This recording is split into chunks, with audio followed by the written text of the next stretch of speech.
આજે વિશ્વ માતૃભાષા દિવસ છે ત્યારે છોટાઉદેપુર તાલુકાના રાઠ પ્રદેશમાં રાઠવી ભાષાનું બોલચાલમાં પ્રચલન છે, જેથી બહારથી આવતા શિક્ષકો અને સ્થાનિક બાળકો વચ્ચે સંવાદમાં ઘણી મુશ્કેલીઓ પડતી હોય છે।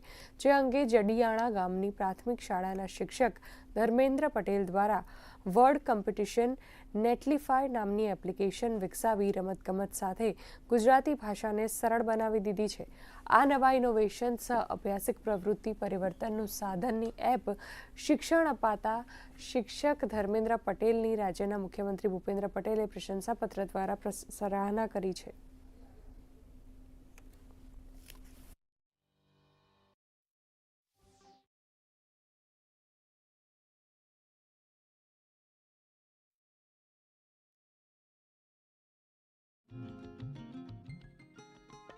શરૂઆતમાં જ્યારે હું અહીંયા નોકરી લાગ્યો ત્યારે આ બાળકો અમારી જોડે વાતો નહોતા કરતા અને સંકોચ અનુભવતા હતા। અને બીજી વસ્તુ કે અહીંયા પોતાની એમની રાઠવી ભાષા હતી કે જે ગુજરાતીની ચોપડી સાથે કોઈ મેળ ખાતો નહોતો। તો અમે શરૂઆતમાં બાળકો અમારી જોડે બોલતા થાય અને એમનો શબ્દ ભંડોળનો વિકાસ થાય, આ માટે અમે બોર્ડ ઉપર એમને એક રમત રમાડતા હતા કે કાયમ બારાક્ષરીનો ગમે તે નવો અક્ષર આપી દેવાનો, તો એના વિશે એ લોકો શબ્દો તૈયાર કરતા હો।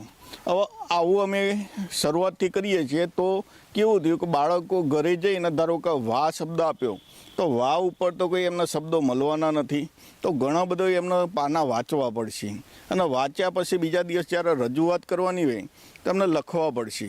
તો અમારો જે પ્રશ્ન હતો વાંચન લેખનનો, આ પ્રશ્ન સોલ્વ થઈ ગયો। અમારી આ સ્કૂલમાં સાહેબ દ્વારા જે એપ્લિકેશન આપવામાં આવી છે તેના દ્વારા બાળકો નવા શબ્દો શીખીને લાવે છે।